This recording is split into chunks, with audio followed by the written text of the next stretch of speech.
Welcome to my channel, detailing events throughout the decades.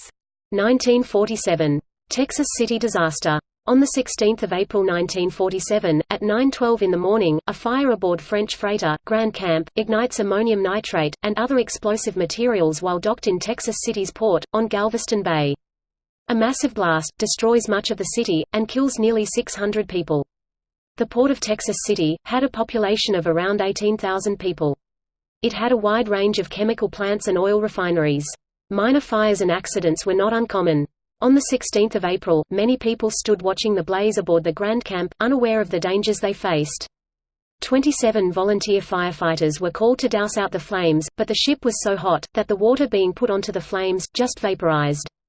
Fire on board, caught ammonium nitrate on fire. A huge explosion was seen. This flattened buildings within the city. Additional blasts were triggered at the nearby chemical plants, and fires started across the entire city. A mushroom cloud rose 2,000 feet into the sky. Debris from the Grand Camp was hurled, thousands of feet into the air. The ship's anchor was flung 2 miles, and embedded itself 10 feet into the ground, at Pan American Refinery. People as far away as 150 miles could hear the massive explosion. Fires burned for days. On April 17, the freighter, High Flyer, which was also loaded with nitrates, exploded. This caused several other explosions at nearby plants. However, by this time, most of Texas City's population had been evacuated.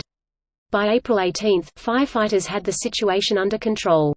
Witnesses said, the scene was worse than anything they had witnessed in Europe, during World War II. 600 people were killed, and more than 3,000 wounded. The Grand Camp explosion was the most devastating industrial accident in U.S. history. Deadly properties of ammonium nitrate were well known at the time, but federal regulations were a little lax, with regards to dealing with the volatile compound. Houston did not permit loading of ammonium nitrate, but Texas City's port did. The Grand Camp had been loaded with ammonium nitrate fertilizer, when a fire broke out in the engine room. This quickly spread to the cargo hold. The crew on board did try to tackle the blaze, but without much success.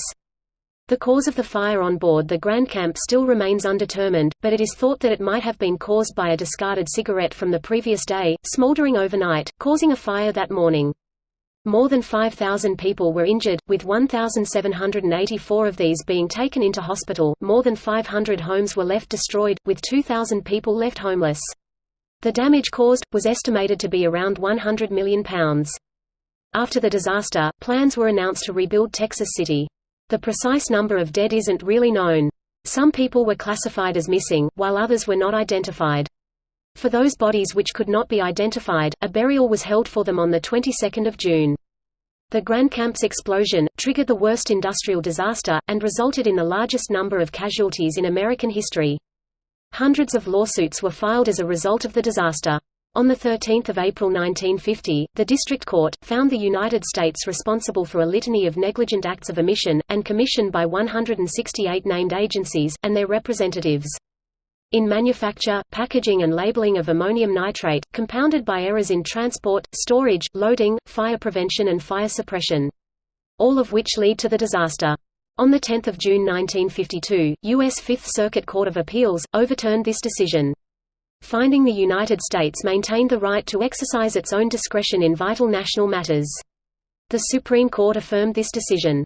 We forever remember those who perished in this disaster, and all those people who were left affected by it.